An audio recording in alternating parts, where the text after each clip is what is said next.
821-12671. Offices in Baton Rouge. WNXX, Jackson, KNXX, Donaldsonville, and WDGL HD2 Baton Rouge. This hour brought to you by Spencer Callahan Injury Lawyers, LA 21-12681. Offices in Baton Rouge. Hanny time. Hanny time. A daily look at sports from our resident historian. Your sports break during your lunch break. Live from the Mercedes-Benz of Baton Rouge studios. Here's Charles Hanegriff. And we welcome you into Tuesday edition of Hanny Time, 104.5 ESPN Baton Rouge. Charles Hanegriff along with Mario Jerez and Taylor Sharp. Going to do some LSU baseball today, just a few days away from the opener. Dan Canterbury, former longtime LSU baseball assistant, will be with us. He and I are bringing the podcast back starting tomorrow, the Baseball at the Box podcast. We do that once a week during baseball season, so we're bringing that back tomorrow.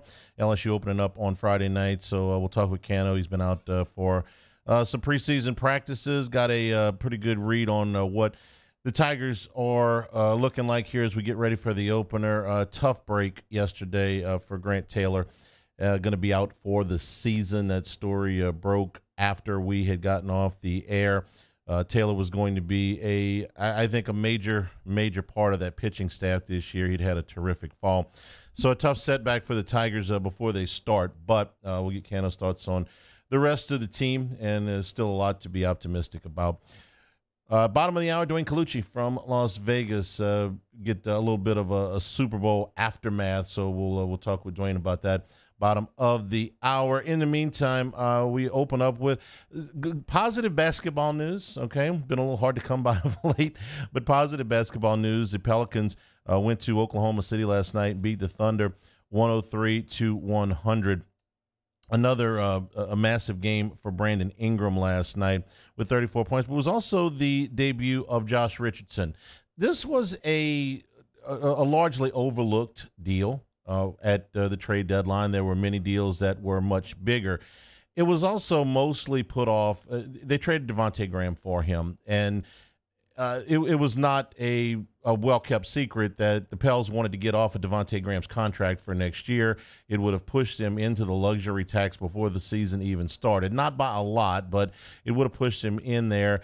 And Graham, not that he was a terrible player, but he was never the player that they were hoped that they were getting when they signed him to that big deal. So the move was looked at mostly as the Pelicans just getting off salary, but kind of overlooked, I think, was something that we brought up right when it was that Richardson is a much better defender than Devontae Graham. He is much longer, and just honestly, his defensive instincts are better than Devontae Graham's. We saw that last night, and it was highlighted in about a 3-minute stretch at the beginning of the fourth quarter. The Pels led this thing 76-73, opening the fourth quarter, and then went on an 8-0 run to start the fourth quarter that was largely ignited by Richardson. He ended up the game with 5 steals, and you could really tell on the defensive end that, well, Mario, you've watched pretty much every Pelicans game this year, and I don't want to dump on Devontae Graham. He's a good guy, and, at times he shot the ball well, just not as good as he, as maybe they had hoped. But I never noticed Devontae Graham on the defensive end. Did you? No, and he was a little better this season than last season when he was just awful. But like you said, Richardson's a big upgrade there, man. That stretch in the fourth quarter was everything. That steal and layup I thought was one of the plays in the game. And he finished with 5 steals, 2 block shots. He really made an impact right away on defense, and I think that's a really good first impression to make with your new team. Yeah, I noticed him in the first 3 minutes he was in the game. I don't ever remember noticing Graham on the defensive end. This was, by the way, he's from Oklahoma City. This was Richardson talking about his debut with the Pels. I was happy with how it went. I wasn't expecting to go in the game that early, but, a little foul trouble kind of threw me in the fire. But, everywhere I go, I just be professional about things. So just play how I know how to play and try to, help the team however I can. I'm not going to tell you that Richardson puts them over the top as a contender or anything, but do I think that they are a little bit better? than they were at this time a week ago with Richardson as opposed to Graham? Absolutely, I do. And he's right. He ended up playing 34 minutes last night, but that stretch at the top of the fourth quarter. And look, Pels needed every bit of it. The Thunder had been playing pretty well coming in. They had won 3 out of 4, and this is one of the teams. Their records are very, very close. Listen, there's not going to be a lot of difference when the season ends between the 6th seed and the 11th seed in record. But in reality, the 6th seed is going to get a playoff spot locked up. 7, 8, 9, and 10 are going to have to play their way in, and 11 is going to be out. The difference between 6 and 11 might be 3 or 4 games. And so it's very much a significant win with one of those teams, that is going to be right there in that mix with you. They were led by Brandon Ingram again last night, came out on fire, had 16 points, I think, in the first 8 minutes of the game last night. And Ingram talked about his performance against OKC. Well, I made some tough ones. Just trying to get to my spot, making sure that I'm getting the best shot on the floor every single time, whether it was me making an assist or going to the basket or pulling up. I think I expanded my game a little bit, shooting 5 threes tonight, and it opened up the floor a little bit. Ingram's all the way back. The first few games back from the injury, he showed a little bit of rust, but he is all the way back now and is one of those guys in the NBA. There's probably, 50 that can get their own shot anytime they want. There might be 1.5 per team, something along those lines. He's one of them. He's got tremendous range. He can create. Was concerned a little bit the first couple of games that he was not really attacking the basket the way he has in the past, and was worried that might be a little bit related to the toe. But since then, all of those fears have been alleviated. So a good win for the Pels last night. Richardson, a nice addition to this team, a veteran. It seems like he's going to fit in. And Willie Green talked a little bit about that. Yeah, his resume speaks for itself. He's played big minutes everywhere he's gone. So you do your history on him, you watch film on him, and you know right away he's a guy that you can put on the floor in late game situations. He knows how to execute. He'll pick up the plays. I had to direct traffic a little bit tonight, but for the most part, he got it right away. So nice addition for the Pels. What you saw last night, in my opinion, is what the Pels are going to be for the rest of the season. You saw a team that was, almost. C.J. McCollum didn't play last night. I'm going to get to him in a second. But we have to start thinking about the Pels in terms of what they have on the floor without Zion, because I don't think at this point you can count on Zion Williamson coming back in the regular season. So what are the Pels with this group?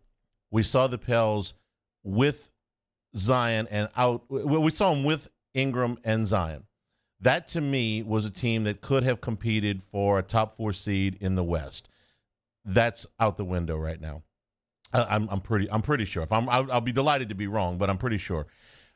We saw them with Zion and without Ingram, and now we're seeing them with Ingram and without Zion. And either one of those is, I think, a playoff combination. I think it's somewhere between 6 and 10. I don't think as long as Brandon Ingram plays the rest of the season and C.J. McCollum plays the rest of the season, I think the Pelicans are still a playoff team. They may even be able to avoid the play-in if they catch a break here and there. But yesterday, just when I was, starting to feel, good about all of this, I watched NBA Live yesterday, and Mark Spears had this report. Mark Spears, veteran NBA reporter, spent about a week in New Orleans, and he spent most of it with C.J. McCollum. And McCollum didn't play last night because of an ankle injury. But Spears alerted us to something else that's got me a little bit worried in regards to C.J. McCollum's thumb. Definitely very unfortunate. We talked about the standings and how this team has fallen and fallen and fallen. And C.J. had some outside hopes of trying to make the All-Star game, but he knew that once they had that 10-game losing streak, he was done. He says that Zion's been through worse. and at least they're hopeful that he could get back this season. But CJ has his own problems too. He has a right thumb injury that he's carrying, and he was expected actually to be in the three-point competition, but had to get out of it because he wants to give his thumb some rest. And it is a thumb that potentially could require some surgery in the offseason. But CJ is holding out hope that, you know, he's going to be fine. He exchanged injury notes actually with Sabonis from the Kings, who has his own thumb injury as well. So they've been out with Brandon Ingram. They've been out with Zion, who knows when he gets back. And, you know, CJ is really looking forward to this All-Star break, too, because he's ailing. Yeah, certainly the injuries are starting. Consider yourself briefed on the CJ McCollum injury. There are times where you just shake your head and you go, maybe the curse is real. You know, they're talked about, are the Pelicans cursed when it comes to injuries? You know, McCollum's a pretty durable guy. And when he was out of the lineup last night, I thought, well, was the thumb hurting a little bit more? Because I saw this report about mid-afternoon yesterday. See, he's not in the line. It's like, wait, hang on. The thumb's hurting him really that bad? No, ankle. Okay. But I think that it appears to be something that he can play through if he plays, if Ingram plays. That current invitation of the Pelicans should make the playoffs. Maybe it's going to be the play-in, but they should make the playoffs. Zion Williamson coming back at this point would be a bonus to me. I'm simply not counting on it. They're talking about several weeks. We got 2 months till the playoffs start. If he gets back, he gets back. If he doesn't, I've resolved myself in my mind. You know, fix your face, like my mom used to say when something, you know, just like, fix your face, okay? I've fixed my face as far as Zion Williamson coming back. I'm not expecting it. If it does, fantastic. But frankly, I'm not expecting him, you know, back anytime soon, if at all, this season. So this group, last night you saw pretty good performance on the road against a team that had been playing well. They got the W. We'll take a break. We'll come back. We'll talk with Dan Canterbury. LSU baseball just 3 days away for the preseason #1 team in the nation. This is Hanny Time, 104.5 ESPN Baton Rouge. Our listeners fire up their opinions on the jimsfirearms.net hotline at 499-1045. Keep listening for your next chance to shoot us your thoughts with the jimsfirearms.net hotline on 104.5 ESPN Baton Rouge. There it is, the extra mile, on the border of expected and extraordinary for those willing to go further, like vans customized for work or play, with safety and tech to keep you connected. Supported by a 5-star sales, service, and finance team. And backed by the 1-star you know. So go the extra mile. It's never crowded because so few have what it takes to go there. Mercedes-Benz Vans. Hi, I'm Brandon Landry, founder and CEO of Walker. Hi, my name is Dr. Craig Green. This is Ryan Terrio with HUDCORoofing.com. Hey, it's Matt Moscona. No matter how big your commercial roofing job, HUDCO can help. My patients come to me because they trust that I can get the job done at a high level. Ryan Terrio and Richard Tilley have the same level of trust when it comes to roofing. If you have a roofing issue, call HUDCO Roofing. Give us a call, 364-1007, and we'll come to your house and give you a free inspection. I had to leave my parents. I had to move schools. I don't know anyone here. Everything keeps changing. Why is this happening to me? I'm sure glad you're here. Change a child's story. There's a child in foster care waiting for a volunteer like you.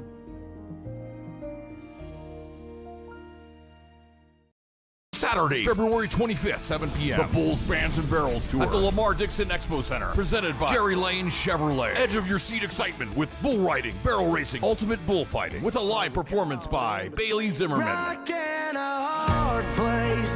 With Timothy Wayne, plus two-time PBR world champion Chris Shivers, and Brinson James, the entertainer. Tickets and information at bullsbandsandbarrels.com. Saturday, February 25th, Lamar Dixon Expo Center at 7 p.m. Presented by Jerry Lane Chevrolet, the #1 Chevrolet dealer in Louisiana.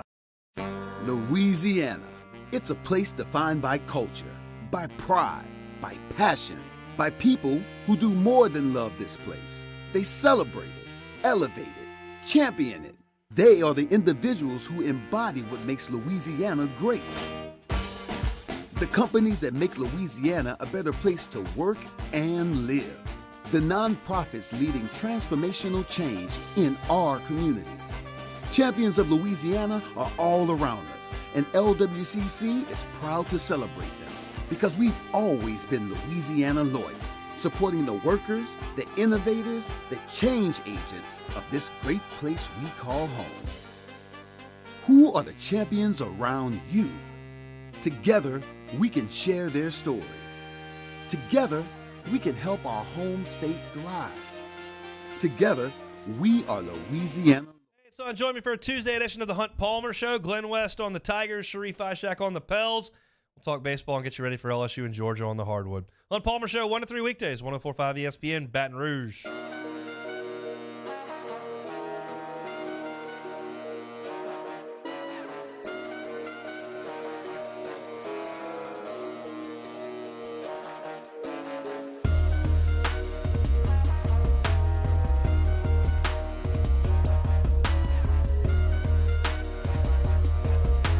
This is Hanny Time with Charles Hannegriff on 104.5 ESPN Baton Rouge. Hannycast up today. Talked about some of the questions facing the New Orleans Saints as the offseason begins and how the quarterback carousel is turning, and will sometime in the next 24 hours include a release of Derek Carr from the Las Vegas Raiders. Another podcast that we'll be doing starting tomorrow is Baseball at the Box, as we have for the last few seasons with former LSU assistant Dan Canaveri. Cano, how you doing, man? Well, Charlie, I'm doing great today. Beautiful day, and baseball's right around the corner. Yeah, we just got a few days left before we start the 2023 season. So, look, listen, a huge amount of optimism around this team. There's a ton of talent, and they're preseason number one for very good reason. Just give me your initial thoughts as we get ready to start the 2023 season. I'm going to make a statement that Skip and I have made on our show that we do, and we've said to many people, this is probably the most talented team of individuals that's ever taken the field at LSU baseball. And that's a bold statement, but I think it's a true statement. There's just a ton of talent. Jay Johnson's done a tremendous job of recruiting, especially when you bring into consideration the fact that he didn't really have anybody recruit for him the last 2 summers. I mean, he had to fill a new staff his first year, and then last year he lost the staff and had to replace them. And so just a great job. Have the number one recruiting class for freshmen, have the number one recruiting class for transfer portal kids. I mean, that's a tremendous thing. And he's got 4 Golden Spikes preseason nominees. So, I mean, what a job. You know, there's so many different things I could ask, and we're going to go through probably the whole roster tomorrow on the podcast. But I do want to start with Tommy White because this is arguably as high profile of a transfer he and Paul Skeens as LSU has had. Gosh, I'm going to go back to the 2001 season, maybe when they had to transfer from Washington, and I just blanked on his name, but Todd Linden, who had 20 home runs and was a switch hitter. A guy that's hit this many dingers usually doesn't change schools, but he did. So let's talk about him, where he fits in the lineup, and also at third base. He apparently has flashed a better glove than he was given credit for coming in. Well, I think there's 2 things about his third base play. One is that's the position they need him to play. That's the open spot in the infield, and especially with Trey Morgan at first. And he's so good defensively, left-handed, you need him in the lineup. I think third base is a good spot. But the second thing is Jay Johnson is an excellent infield coach. He works at it every day, and Tommy came with the understanding that he was going to play a position. He was going to learn to play third base. That would help him in the draft. And with Jay's tutelage, I think he's really, really come along. And I think he's going to be very serviceable at third base and improve as the season goes along. We saw Jacob Berry come in last year and play third base, and he had a great season at the plate. Struggled a little bit early, but I thought he really got better as the season went along at third base. And if we get that kind of production from Tommy White, then I think the fans are going to be really, really happy because apparently he's starting from a higher position defensively than what Barry did a year ago. Let's talk about the middle infield. And Jordan Thompson has been, named the starting shortstop. Jay Johnson's been very adamant about that. But second base is going to require multiple guys are going to get a shot here. And I think we're going to see multiple players play probably for most of the pre-conference season. I think you're right there, Charlie. I think the guys are going to play their way in the lineup. You've got Ben Nepal, who came in from VCU. You've got a lot of experience. And unless you've done it, it's very hard for people to understand. It's hard to come in as a freshman, step in and play in front of 10, 12,000 people at the box with the pressure, especially with the hype of this year.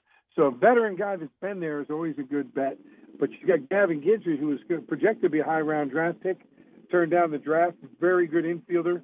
I think definitely has the ability to play in the big leagues. I don't think there's a problem with that.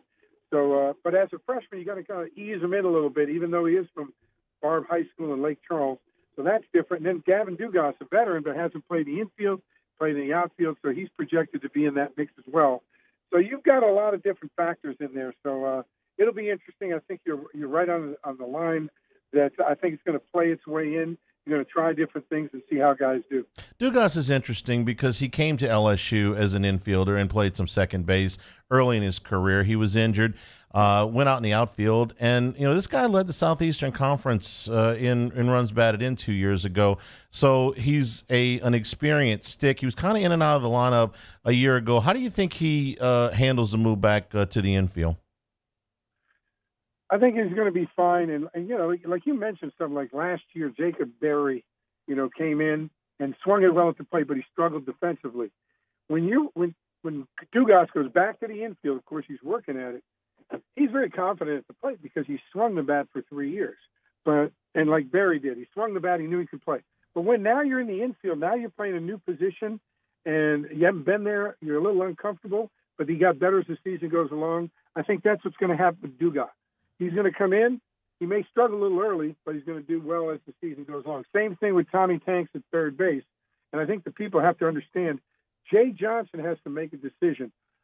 Is like, for example, Tommy Tanks or Dugas, if they end up playing and their bat outweighs maybe their lack of defense that another guy gives them, you got to look at runs produced versus runs given up. And I think that's the barometer for people. You can't expect them to do both early in the year. I think they're all going to hit. But when they're playing that new position and trying new things, I think you ought to be patient with that. Don't get too upset early, and make sure they keep swinging the bat because that's what's going to win it for us. There are two players. I say there's two players. There's two players I want to talk about that are both catchers. Now, Milazzo is back, and defensively he was fantastic when he played. And Brady Neal would have been a very, very high draft pick had he agreed to terms. But besides that, Cano, you got two freshmen that are working in at catcher, Jared Jones and Ethan Fry. The first thing that's going to jump out to fans when they see them is how big they are. These are really big kids. So, it's almost they would have fit right in with the Gorilla Ball guys back in the 90s because they've got some size to them. So Jay Johnson's got a lot of options behind the plate as well. I'll tell you what, you made a point there. This team looks a lot like the Gorilla Ball years, but bigger and more talented. And Jay Johnson has to, coach on a step stool with all these guys. I mean, they're so huge. But I think, Milazzo's very improved offensively. Jay's done a good job, and he's healthy again. When you're not healthy, it's hard to play. Jared Jones, Brady Neal, all those guys. Don't forget Hayden Travinsky. So last year we were struggling at times with catching, but now you got 5 guys. They can all compete and all can swing the bat. So that's going to be an interesting thing. I think Milazzo is a guy you look to start out, carried a little bit early, especially with a new pitching staff, so to speak, handles himself well behind the plate, blocks balls, receives well, throws the guys out. And then again, the other guys ease their way in, and we'll see how it unfolds.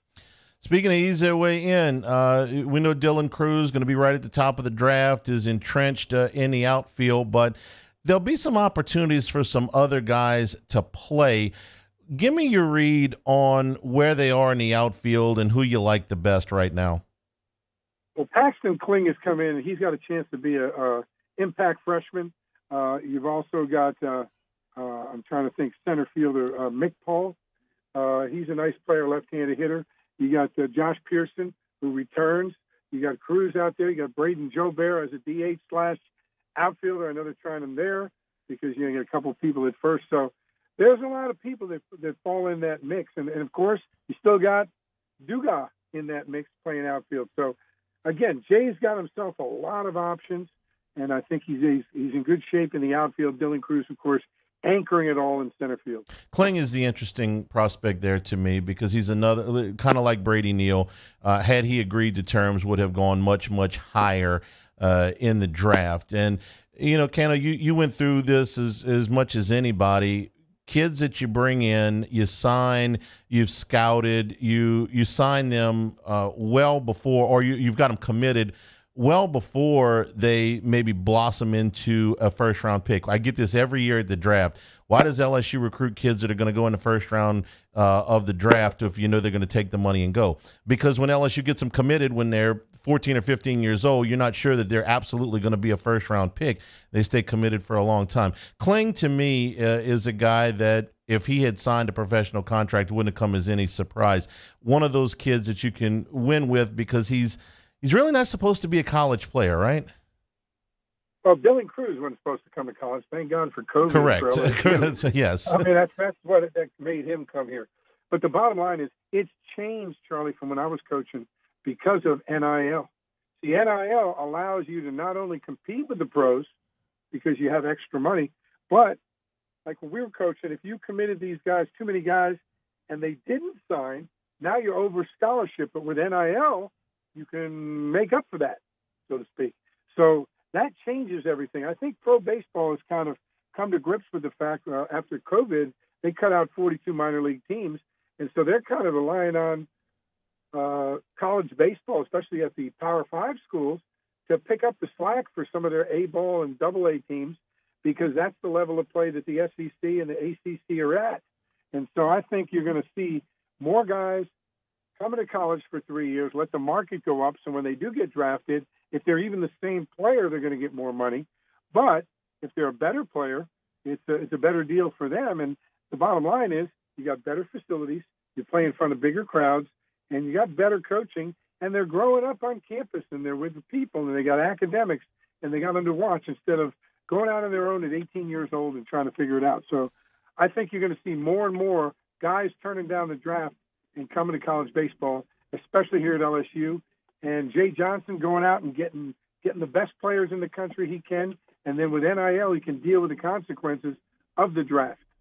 I'm not ignoring the pitching. We're going to cover all that on the podcast tomorrow, but also Doug Thompson is going to be with us later on in the week. So I'm going to concentrate on that with him, even though you're the pitching guy too.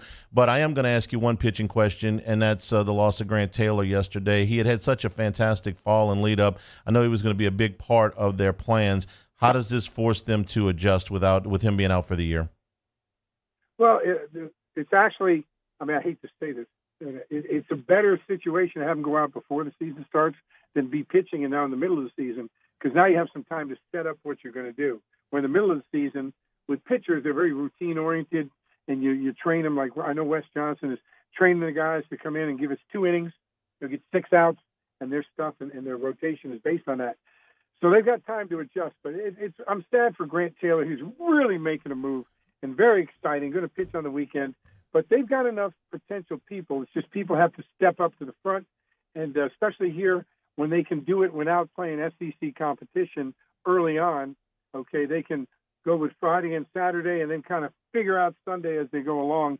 Push our guy from California in. I'm trying to come up with the name again. Thatcher Hurd from UCLA. Thatcher Hurd. Yeah, and move into that Saturday. There's no doubt Skeens is the Friday guy. He's tremendous. Might, as Jay Johnson said, might overstep. Dylan Cruz is the number 1 pick in the country because he's Ohtani in college. I mean, he does both and both excellent. Yeah. But I think you got to look at the LSU pitching staff too, in the fact that really you don't have Javen Coleman, who would have been a factor in this staff as well. So they really lost 2 guys that would have been weekend type guys. So Wes Johnson's going to do the job. I got a lot of confidence, and of course, he's one of the great ones in college baseball and pro baseball to get it done. Cannon, we appreciate it. Looking forward to launching the podcast tomorrow, and we'll talk to you then, and take care. Charlie, always great spending time with you, buddy. All right, Dan Canterbury, longtime LSU baseball assistant as the Tigers get ready for the 2023 season. You'll be able to get the Baseball at the Box podcast weekly starting tomorrow. We'll take a break. Dwayne Colucci with us when we come back. This is Hanny Time, 104.5 ESPN Baton Rouge. This is Hanny Time. Big Mike's with hot ball crawfish every single day coming out at 11 o'clock. You can get your ball crawfish 7 days a week at Big Mike's, and we always talk about the live music. Starting on Thursday this week, it's Swamp Pop. Plus, they're having jitterbug lessons going on this week. And also, Billy Harris will be on stage on Thursday night. Friday, Ernest Scott. And on Saturday, it's a Spanish Town after party with DJ K-Jack, part of the live music at Big Mike's this week. Daily drink specials, happy hour from 3 until 7. They include that all day on Sunday. If you're out watching sports, all day on Sunday starting at 11 o'clock. Ball shrimp night is on Monday night. All you can eat ball shrimp every Monday. Big Mike's in Denham Springs. Great food, great atmosphere, terrific company, terrific drinks. Big Mike's in Denham Springs, we're kind of a big deal. In times of need, get a full list of phone numbers, websites, and other important emergency information on the Demco Stormwatch page at 1045ESPN.com. I've been doing business with Luba for 25 years. They're dependable, trustworthy. It's just the attention to detail with our clients. Our folks have years and years of experience. They're highly trained professionals, but many companies have that asset. What I'd like to think makes Luba a bit different is that we use those talents in a way that truly is dedicated to serving the needs of the folks who depend on us. Hi, I'm Brandon Landry, founder and CEO of Walker. Hi, my name is Dr. Craig Green. This is Ryan Terrio with HUDCORoofing.com. Hey, it's Matt Moscona. No matter how big your commercial roofing job, HUDCO can help. My patients come to me because they trust that I can get the job done at a high level. Ryan Terrio and Richard Tilley have the same level of trust when it comes to roofing. If you have a roofing issue, call HUDCO Roofing. Give us a call, 364-1007, and we'll come to your house and give you a free inspection. I had to leave my parents. I had to move schools. I don't know anyone here. Everything keeps changing. Why is this happening to me? I'm sure glad you're here. Change a child's story. There's a child in foster care waiting for a volunteer like you.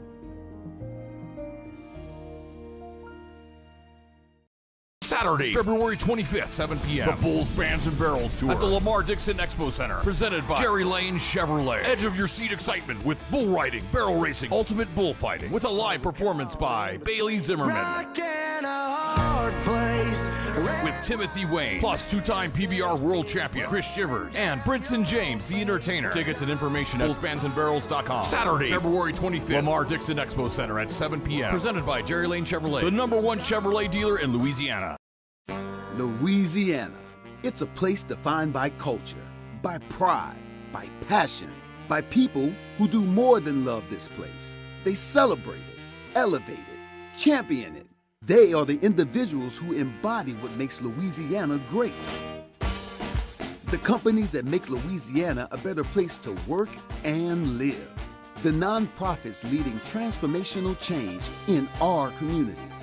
Champions of Louisiana are all around us, and LWCC is proud to celebrate them because we've always been Louisiana loyal, supporting the workers, the innovators, the change agents of this great place we call home.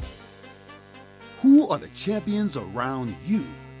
Together, we can share their stories. Together, we can help our home state thrive. Together, we are Louisiana. Matt Moscona inviting you to join us for Tuesday's AFR. LSU pitcher Grant Taylor out for the season. How do they compensate? We'll preview LSU, Georgia, and hoops and recap Pels Thunder. Join us 3 to 6, 104.5 ESPN Baton Rouge.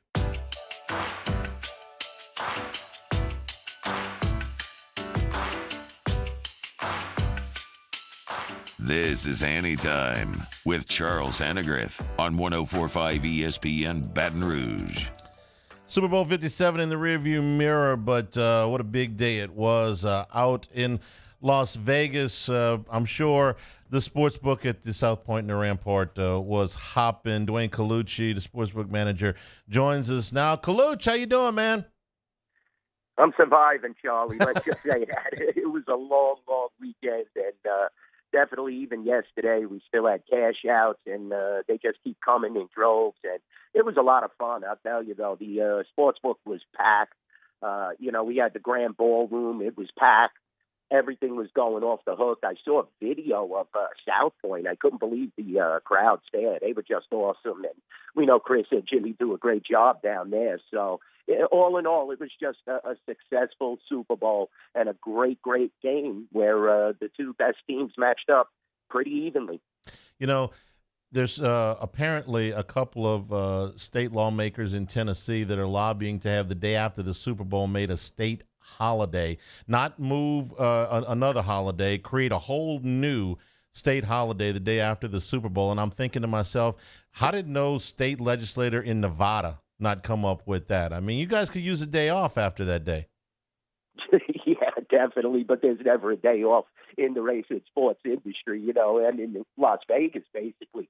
We're 365, Hanny. So you know how it is here. Definitely every year it's something new. I think they should just move it to Saturday, to be honest with you, and let the general public recover on the Sunday as opposed to having to go back to work on Monday. Maybe that's an idea. But a national holiday, it's just a sports league. It's kind of hard to get that presented in a serious fashion. Yep, the guys in Tennessee got their work cut out for them. All right, let's talk about where the handle ended up on this. Chiefs and the over was the play, and then we'll get to the props after that. But how did it shake out when the ball was kicked? It was good two-way. To be honest with you, we had good two-way action. And it was very difficult to book this game because the line kept moving like a heartbeat. There was a time where we went back to pick them after the Chiefs were -1. Then the initial reaction was Philadelphia 1.5, 2. Then back to pick them, then 1.5. So, it was a steady stream of two-way action, and you had a ton of money line action on the Chiefs as the underdog. So it was difficult to book. But we came out ahead. It wasn't one of our greatest Super Bowls. Handle was really, really, almost equal to last year at my property. So I was very pleased with that. And, I know South Point had an excellent handle as well. So we did a great, great job. Mesquite Properties as well. We have two affiliations, also had a supreme handle. So it was a two-way action game. It was a big day for Jalen Hurts. It was Travis Kelce, I think, got over his yardage total, if not his reception total. We had an octopus in the game, same player with the touchdown and the 2-point conversion. So what were some of the best plays for the public? What props cashed the most? Well, definitely the Hurts backers were very happy, as well as Travis Kelce. Like you said, it was like a 79.5, and he barely went over, but definitely that was successful for the public. Everybody pounded the Travis Kelce props, and also Jalen Hurts. He was very popular from the Eagles fans. So those were definitely two. There was a 2-point conversion. That was another one that I was all over, and the public did bet that as well. And you had the Patrick Mahomes over rushing yards. That was the killer. We opened that at like 13.5 and closed it at 21.5 or 22. So he got that on one run, Charlie. That was one of the big ones that definitely didn't play in our favor. That was with just about 3 minutes to go in the game, just under 3 minutes to go in the game. And that was the one that put him over the total, correct? The 26-yard run? Yeah, I believe so, Charlie. He was real close, though. He had a few successful runs early in the game. I'm not exactly sure, but that one did put him over. Yes, that put him over the top. Yeah.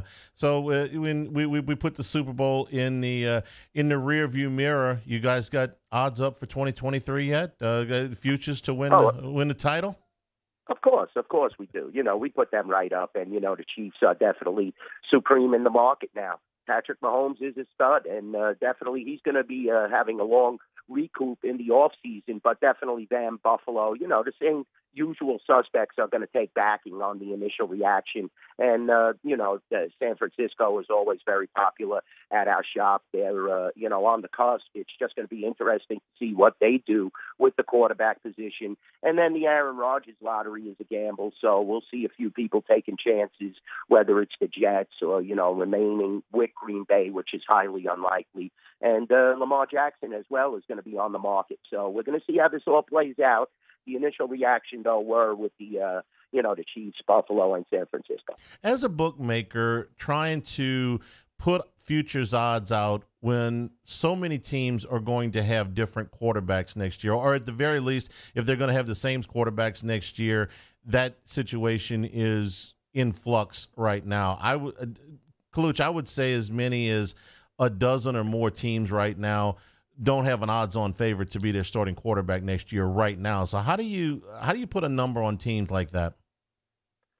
Well, definitely their odds will raise a little, and we're going to focus in on the Joe Burrows and the Allens and, like you said, the established quarterbacks. But it's definitely hard. It makes the futures market more ripe, and people take chances. So, that works in our favor, and we just make the adjustments as we see. We pay attention to all the, happenings, the little quirks.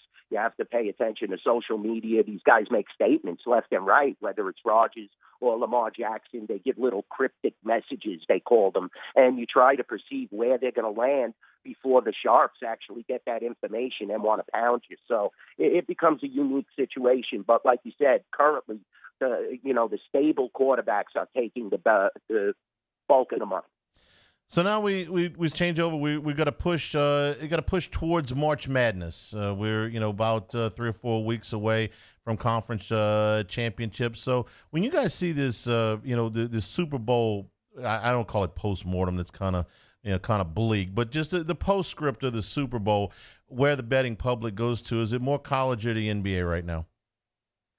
I would say the NBA at my shop. I have some sharps that are, betting the NBA for big amounts. So I would say from a handle perspective, it's mostly the NBA, sometimes college. But college, I want to say, isn't the same since the pandemic, Charlie. It definitely took a hit and definitely took an attention hit as well. But we have some fabulous basketball to be played this year. Houston looks real good. Alabama at times has shown flashes. We have UCLA out here with Cronin, and that's definitely a good situation. So, we'll get some handle out of this college basketball, and we're really going to promote around the tournament this year and push it. So it's going to be an excellent tournament. It's going to be a lot of handle and action, and a lot of people are looking forward to it this year because you have pretty much a nice even landscape and not one team that's coming out and dominating with the flashy play. It's hard for me to talk about Alabama's basketball team. You understand? Okay. Given my general disdain, now I got to live in a world where Alabama's the number one team in the country and LSU's got pretty much the longest losing streak going in the Southeastern Conference. If not, they may have. I didn't even check this, guys. They may have the longest losing streak going in the power conferences right now. So it's a little bit tough for me to take there, Kaluch.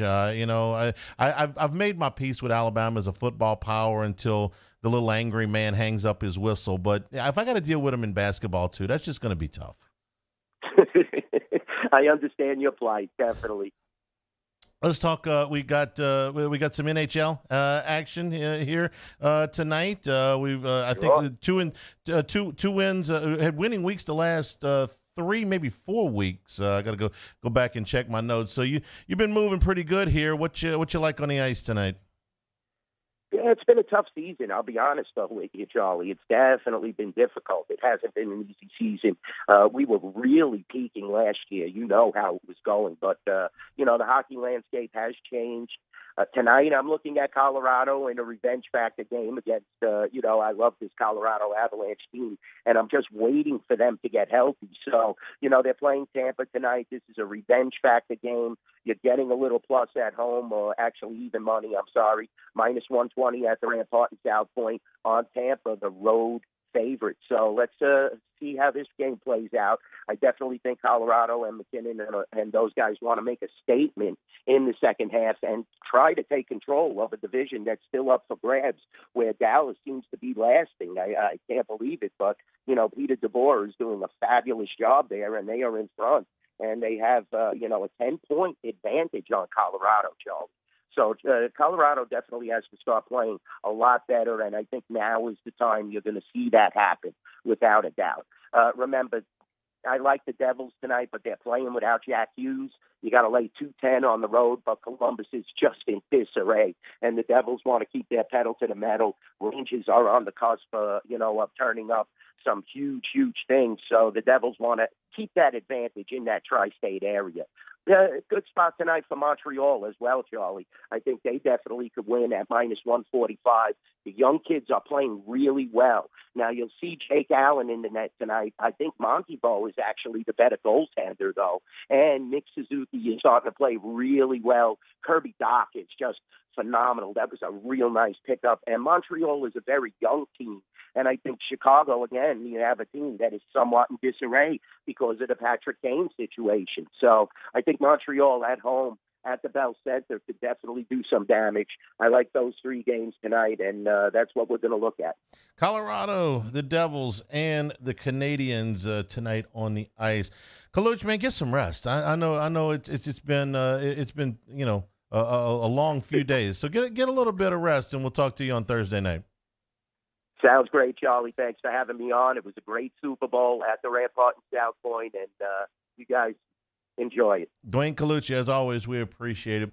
We'll take a break, come back and wrap things up here. Hanny Time, 104.5 ESPN Baton Rouge. This is Hanny Time. Infinity of Baton Rouge with the Sell Your Car program. Right now at Infinity of Baton Rouge, they want to buy your vehicles. Customers, so easy to get an offer, whether you're looking to sell to them, trade it in on another vehicle. If you're just looking to find out what the value is, it takes less than 15 minutes to get a quote. There is no pressure to buy. When you get into the certified pre-owned program at Infinity of Baton Rouge, the prices of new vehicles that have gone really, really high makes a certified pre-owned vehicle very, very attractive. They go through that 167-point inspection to make sure they're back to code. Once they pass that, they qualify for the 6-year unlimited mile warranty. Full year of prepaid maintenance is included with that. Roadside assistance, courtesy vehicles when you do bring your vehicle in for maintenance. You add in the transparency of pricing that has always been in place at Acura and Infinity of Baton Rouge. It's why myself, members of our family, are going back time and time again to buy from Acura and Infinity of Baton Rouge. Our listeners fire off their opinions on the jimsfirearms.net hotline at 499-1045. Keep listening for your next chance to shoot us your thoughts with the jimsfirearms.net hotline on 1045 ESPN Baton Rouge. Hey, it's Matt Musso. Join me Monday through Friday for your daily update on LSU baseball with Musso at the Box, presented by New Orleans Flooring. Wherever you get your podcast, Apple, Spotify, Google, and check out New Orleans Flooring. 2 locations, Metairie and Prairieville, or NOLAFlooring.com. I've been doing business with Luba for 25 years. They're dependable, trustworthy. It's just the attention to detail with our clients. Our folks have years and years of experience. They're highly trained professionals. But many companies have that asset. What I'd like to think makes Luba a bit different is that we use those talents in a way that truly is dedicated to serving the needs of the folks who depend on us. Start your day with news and newsmakers. Start your day with traffic, weather, and local stories that are important to you. Kickstart your day every day. Mornings with Brian Haldane from 6 to 9 a.m. Weekdays on Talk 107.3.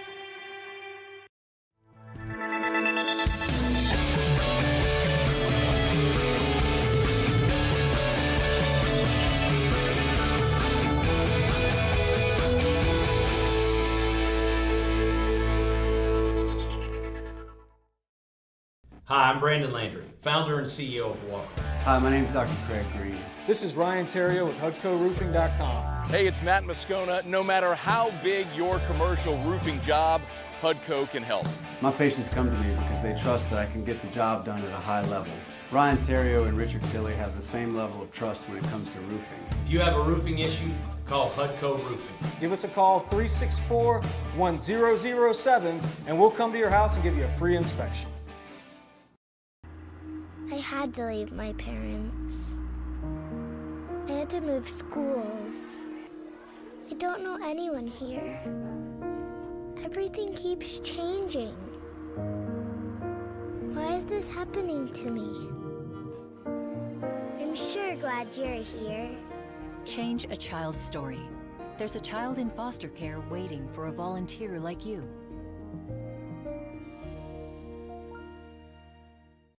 Saturday, February 25th, 7 p.m. The Bulls Bands and Barrels Tour at the Lamar Dixon Expo Center. Presented by Jerry Lane Chevrolet. Edge of your seat excitement with bull riding, barrel racing, ultimate bullfighting. With a live performance by Bailey Zimmerman.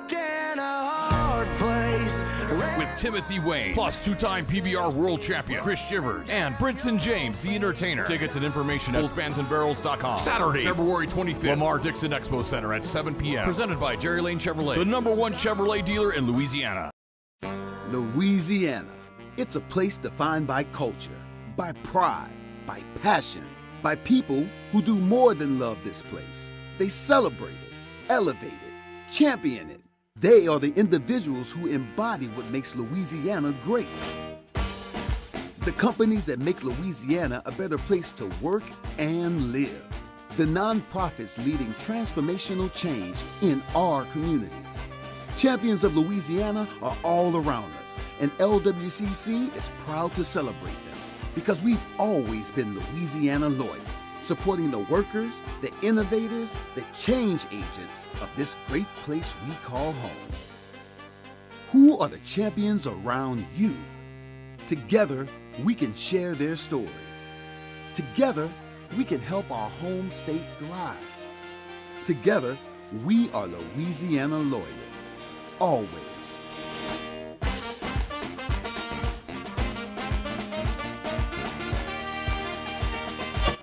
Jimmy out and Mike Delicano for the Tuesday evening edition of Game Time, presented by Bet Rivers. We're at Mike Anderson's on Lee, just off of Nicholson. That's Game Time, presented by Bet Rivers, 6 to 8 p.m. on 104.5 ESPN Baton Rouge.